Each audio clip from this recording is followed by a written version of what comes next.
Well, kids, welcome to another episode of Rimshots with Sean right here in the Rock Rage Radio Network, brought to you by Barstools and Bandtalk. It's backwards hat night. We're excited about that.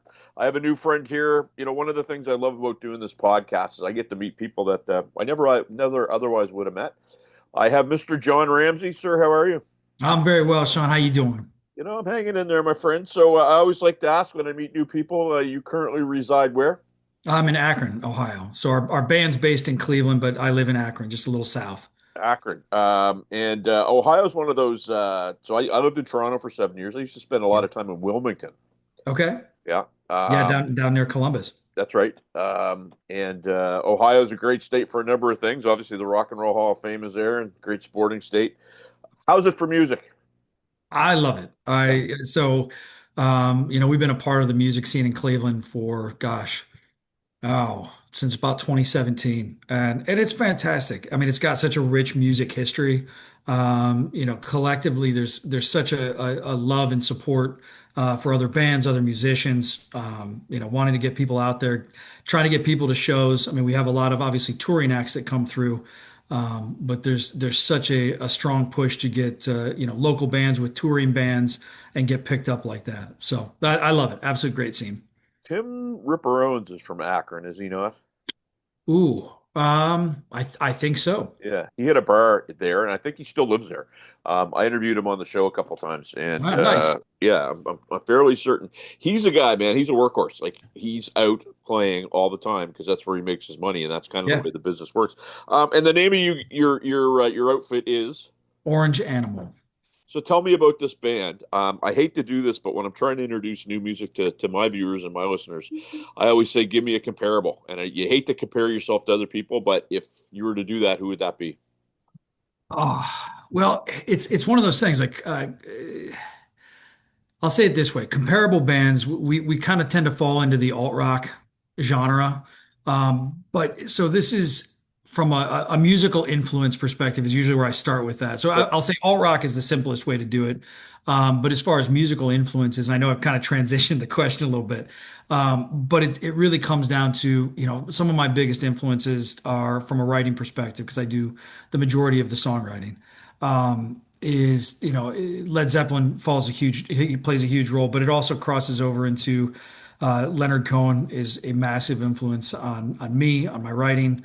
All the way from my love of jazz and classical music. I mean, there's some of the older stuff, if you ever get a chance to listen to it, where you can certainly hear, jazz influences that start to catch me. So, alt rock seems to be where a lot of times from a genre perspective, where we'll get compared, from a sound of Soundgarden or Pearl Jam or Screaming Trees, we get comparisons like that. But from a broader perspective, we cover a lot of ground, and that just comes down to music that I've loved and that's influenced me in writing.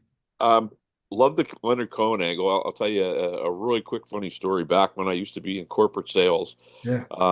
I used to have a job with a cell phone company, and we used to have a skybox at our local rink. Yeah. And my job was to invite clients to the shows, and the turn came up, and it was Leonard Cohen, and I was like, "Oh my God, are you kidding me?" And I went, without a doubt, one of the best concerts I've ever been to. And He and was when about, was this? geez, this is going back 2010, 2011. It Yeah, was yeah, it was a okay. year So it's before probably he his died. last tour. Yeah, Yeah, his, it his was a year last tour. before he Yep. died.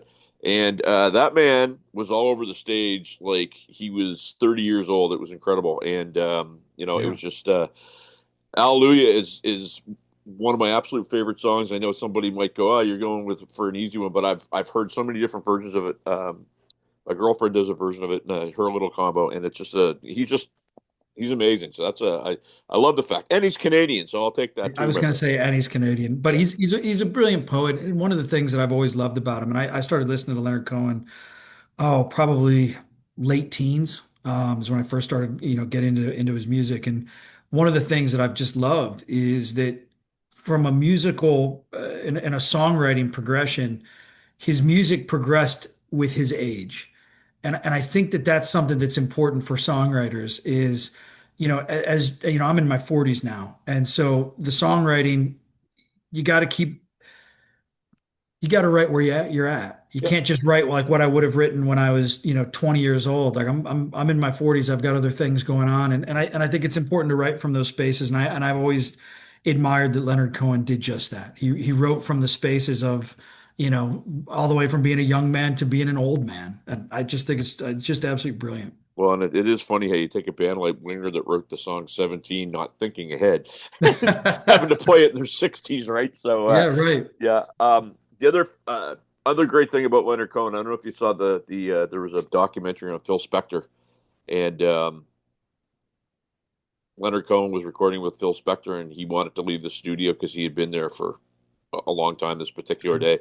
And Phil Spector pulled a gun on him and said, "You're going to sing this song." And Leonard Cohen talked him out of it. And I can just imagine that deep voice and doing that whole thing, right? And he talked about it jokingly, like it was like a no big deal, right? So anyway, so in terms of, I guess, your outlay and how you guys get to do things, is there a lot of opportunity to play live in your area? Do you get to take that show on the road? How does it work?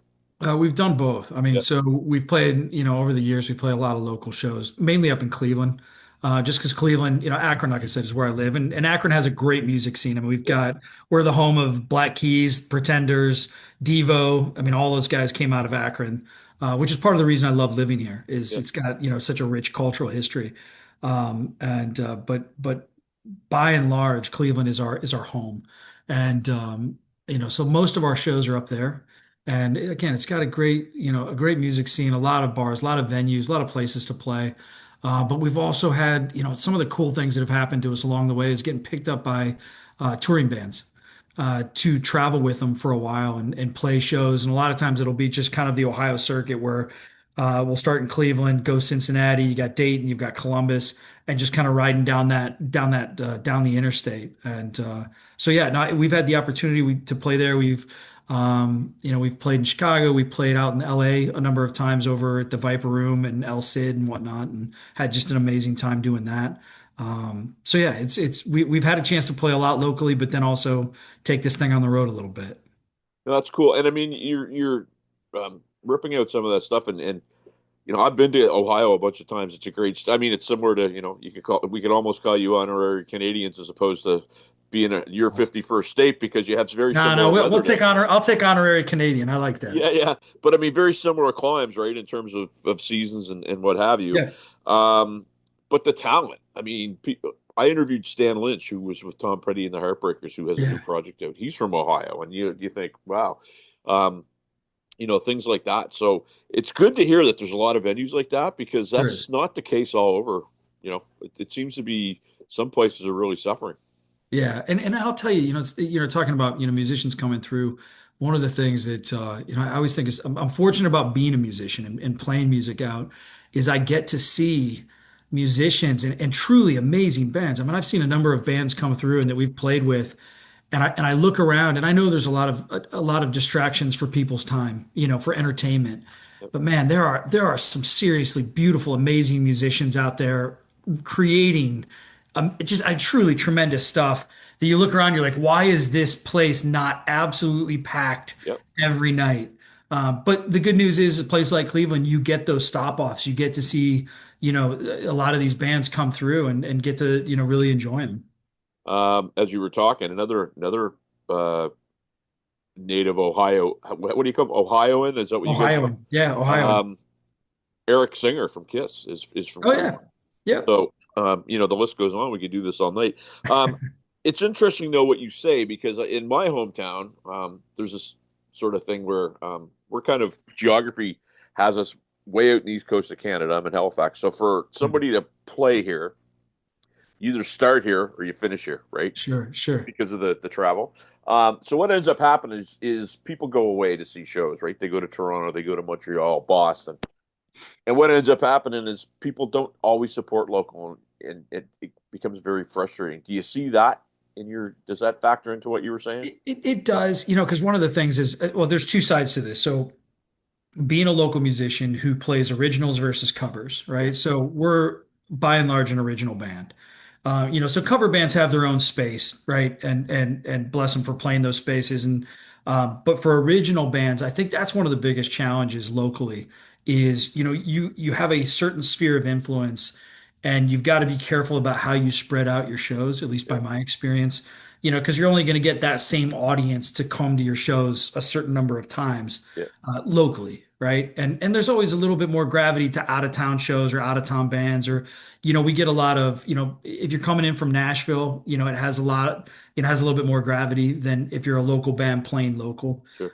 So we do run into that. There's always that, and it also kind of depends on the night of the week. Playing a Wednesday night is always it's always a challenge. Even with touring bands, we've popped on venues with touring bands on a Wednesday night, and it's a Midwest city. There's always going to be challenges getting people out, on a Wednesday night at 10 o'clock to see a band that nobody's heard of, Yeah. or No, fewer people have heard of. that's fair. And unfortunately, people don't go to the way to investigate and find new things. And Yeah, you know, I often joke around with people about Spotify, about how, an album for me that I grew up loving was Slippery When Wet by Bon Jovi, but I like the second side better than the first side. sure, sure.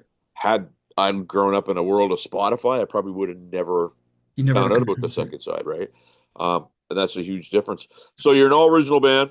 Yeah. Um, what have you guys been doing in terms of release cycles? If you do what most of the smart people have been doing in the waterfall sort of situation, or Uh, full albums, or what have you been doing? so when we originally started doing this back in 2017, we released our first album and this first group of songs that I'd written and that we'd put this band together and gotten it out there, released it as an album. And I was new to this concept. I mean, like I said, things have changed a lot, Yeah, right? And the advent of Spotify and Apple Music and just these streaming services and Instagram and whatnot. So we released an album, and then the next one released an album. And I gotta say, part of for me is I know there are ways to release albums, and it's taken me a while to kind of figure that out. Um, at first, I always just released the first two albums, I just released them outright.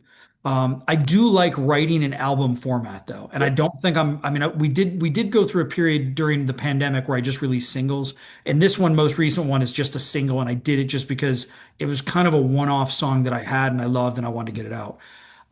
But as far as release strategy for me now, I still prefer the album or EP format yep, and then start with one song and then just kind of add a couple more at a time. yep, I have a hard time, and it kind of goes to what you're saying about the Slippery When album or Slippery When Wet album, going to that B side.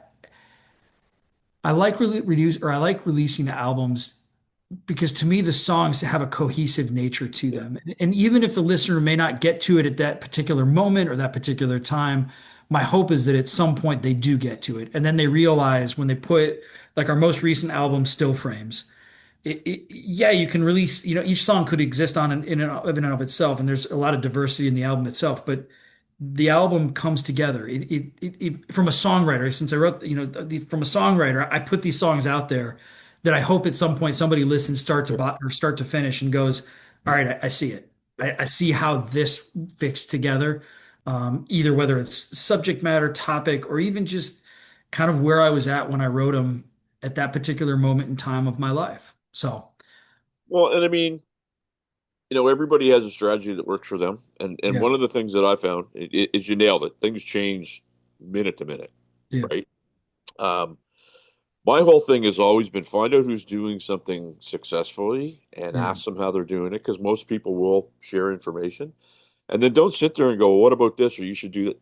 Copy what they're doing exactly, yeah, and you should have success. And unfortunately, what happens is I see this all the time because I help people rep stuff. Is it's the walking across the minefield analogy, right? Instead of walking in the footsteps of the person that got across safely, they want to try it their own way and blow off right. arms and legs. And it's frustrating, but um, it's just the way. You remember the term pivot during COVID? Yeah, Yeah, yeah. you get literally got to pivot every second. You do. And every album release is different. And Yep. now, especially the way things work now, like you said, with everything changing, you have to adjust for it. I mean, because you're mixing that in with social media, you're mixing that in with Instagram and Facebook and whether it's Twitter or X now, I guess, or TikTok, to be able to adapt to each one of those mediums, which I mean, Christ, like I look at, the expectations of artists and musicians now, though, is pretty staggering. Yep. The amount of content that is expected for somebody to release an album or release a song or even just be present, within that space or that algorithm. Like you're asking a lot for a lot of artists to have to produce that kind of content on a regular basis. And I know that's one thing that I always struggle with, just from a time perspective, is being able to keep the content moving along. Well, there's that, and the other thing that I find, and again, because I'm a drummer in a band, and I Mm. play with my girlfriend's band, and I rep her material and other people's material, but I also, I work other people's projects as well, Yeah, and I find a lot of the stuff that you see on social media, it's like, hey, you want to do this. It's always sort of pitched to somebody from a position of fear, where if you don't use this person, that's right. you're going to be fallen by the wayside. And I'm not going to name names, but I interviewed a band the other night who's using a very well known one of these people. Yeah, And I said, so how's it going? You know what? Truthfully, I thought it would go a little bit better. When I looked at their numbers versus the numbers that I had on Michelle's current single, I was yeah, like, hmm. But what it was I was keying into some people, and I shut my mouth and I did what they said, and it's working. yeah, And these guys are putting their faith into somebody that's getting all the notoriety. So yeah. that's the other problem for artists, is this whole position of fear that everybody's kind of putting things in, I agree. And the cautionary tale of how do you spend money? right? I mean, so you have this song that, like, and I'm sure you're the same way. When you write a song, the amount of hours and energy and heart that you put into what you created, right? Like that's in a weird way, that's just the beginning. Yep. Because once you have this final piece, you got to figure out how to find an audience for it and how to get it to the people and to continue to grow it. And there are a lot of services and agencies and people who, exactly what you said, that if you don't do this and if you don't pay me this, that's the other side of it. If you don't pay me this, Yep. you're not going to get where you want to go. And it's just it seems like such a precarious place for artists to find themselves. And I do worry on behalf of myself and other artists, that they're throwing a lot of good money at bad, just hoping that that right person puts it in the right marketplace or does the right things in the right order to get their song streamed more or to get more attention to it. And I think there's a lot of room for a lot of kind of pariahs and parasites out there to take a lot of people's money needlessly. I can tell you straight up, I do a lot of stuff with Gina. Yeah, I interview a lot of her artists. She's been tremendously helpful for me on some of the oh, yeah. stuff, She's and fantastic. she is. And the thing about Gina, when I ask her a question, I shut my mouth and then I listen. And it sounds like I'm trying to preach here, but it's just I don't understand why people won't do it. Because if you get somebody that's smart, that has track record and pedigree, why do you think you're going to be able to do something better than them when they've probably already tried what you're trying to do 1,000 times and failed? You know what I mean? Right. No, I Yeah, got you. yeah, And somebody like Gina, what I've always loved about working with her is, number one, she tells you what she thinks. yep, She's, every bit as complimentary as she is, critical of yep. what you're doing and what you're trying to do and what you need to do. And yeah, no, I think the world of her. No, and like I say, yeah, she's been instrumental in some of the stuff that I've done with my my missus' career, and one of the things too I think that's important, and I'd love to get your opinion on this, Yeah. is having a team of people or having some people that can help you. Because with our stuff, Michelle has a writer they do the stuff, then the song gets recorded, and then once they're done, they go back to that, and I take it and I move it to the next step. Sure. And I think what happens is people try to do everything themselves, Yeah. and you can't. Yeah. What's your thoughts on that? It's hard. Yeah, Yeah, I absolutely agree with you. And I think the other side too of that is it goes right along with that is, let's say you've written a song, and I bump into this myself. If I've written a song, and thankfully I've been so fortunate to have a band that stuck with me all these years, who put in the time. They yep, they work it and they work it with me. But then you get to that point where you have the finished product, and frankly, I hate to say it, but you're tired, yep, right? Like you've got this finished product, and you're like, man, all right, I just spent, like this song, our most recent song, "Sweet Heartache." I mean, I wrote the initial bass line back in June of 24. So it's been almost a year in the process of just, and granted, I've been doing some other songs as well, but like that song has been kind of an obsessive, project for me. And it's crazy. It's just one song. It's 3 minutes and 59 seconds. But how I've, my hearing of the bass and the drums and the guitars and everything, and kind of reworking it so many different ways and so many, in so many different fashions. But then you get to the end and you're like, all right, I'm done. I got that done. Now I have to get up the energy to get it out there. and I have to listen and I have to learn and I have to follow advice. It's a lot. And I like your idea of, having that secondary person. And I know Gina does a lot for Yep. me in that respect of saying, all right, you got me, you've handed it off to me. Here are some things that I think will be helpful for you.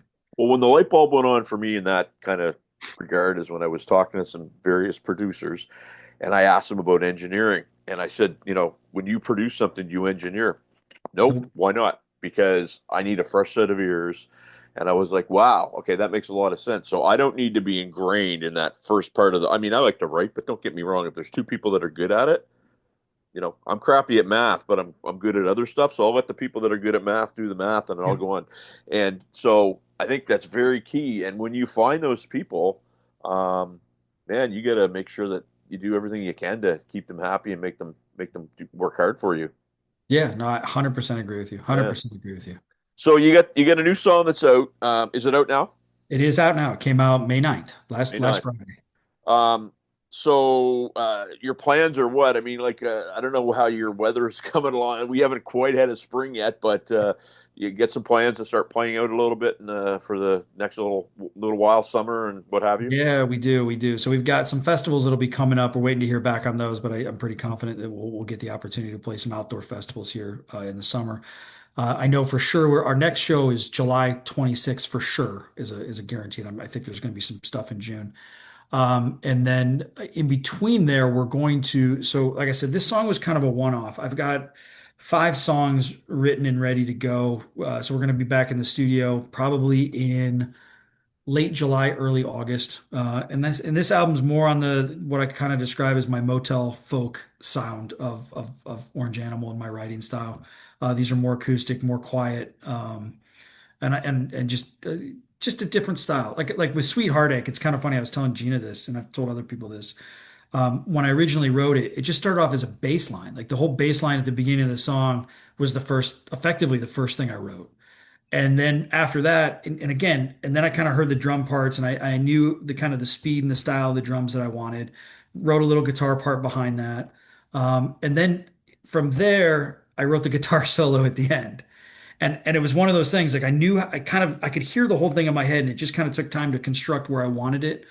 Um, but that's what I'm saying. Like that was a one-off. A lot of times my songs start off as I write the lyrics first. Like I can hear it in my head. I will write the entire song kind of in my head, and I hear the lyrics, and I will write out the song in stories or in in poem style, hearing the music in my head, and then I'll go back and write the music for it. This one was totally different. This was just the bass line, and then it just became, you know, it's one of those songs that you selfishly write for yourself because you like listening. Like it makes me happy to play it. That's just where it's at. So, Well, and this is the stuff you can't give a master class on because there's no cookie cutter formula unless you're in Nashville writing country songs. I hate to say it, but I know a bunch of people that do that. And I mean, it's literally okay. Here's our process, and boom, there it is. And for your type of music in your genre, I mean, you got to paint outside the lines and you do. do all kinds of stuff. Yeah, no, you do. And I think that's my favorite part about songwriting too, is it's it's such a it's such an exciting experience when all of a sudden it's there. And it's something that's hard to describe. And I'm not suggesting I'm some great songwriter by any stretch of the imagination.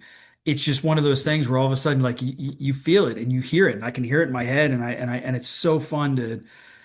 It's like exciting, like you have like a secret until it's out, like in your Yeah. mind. Like it's like I'm carrying around like these other songs that I've got written right now. They're like little secrets that I can't wait to finish working on and put them out there because I know what they sound like. I can hear them. I can hear the orchestrations. I can hear the guitar. I can hear the vocals. I have all the lyrics. Like, and now it's just a matter of now I've got to, in a very orderly fashion, put these pieces together. Well, and very similar to playing live. I have a thing about playing. If somebody's playing live and I'm in the audience, Yeah. it doesn't matter what I think if I like it or not. They're up there doing it. They're having a drink. And the same thing is if you got, in my mind, if you get the courage to put yourself out to be judged, good on you, man. You know what I'm saying? Same thing. I say that to everybody. Absolutely.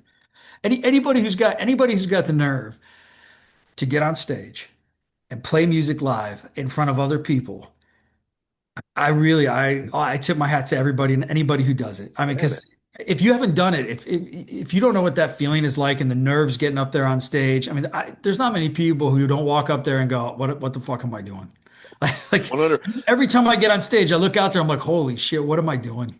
No, well, it's funny. The first show that I ever did with this band that became the band that I'm in now, and we had sold the room out, and my buddy comes up to me. He goes, "There's 10 drummers in the room," and I was like, "Well, I get their $10. They can leave anytime they want." That's all I had, right? But it was like, no, 10 drummers are not taking this away from me. We worked hard. I'm ready.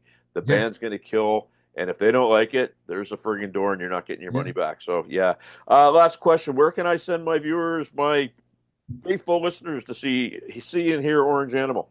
Yeah, absolutely. Well, number one, you can always send us to Instagram. That's always kind of the thing that I keep most active. So it's Yep. orange_animal_band.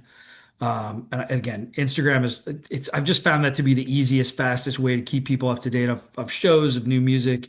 But then orangeanimal.com is our website. I keep that pretty well updated. Facebook, I'm hit or miss. That's why I always point people to Instagram. Yep. And then you can always find us, on Spotify, Apple Music, any of the streaming services. John Ramsey, my friend, very nice to meet you.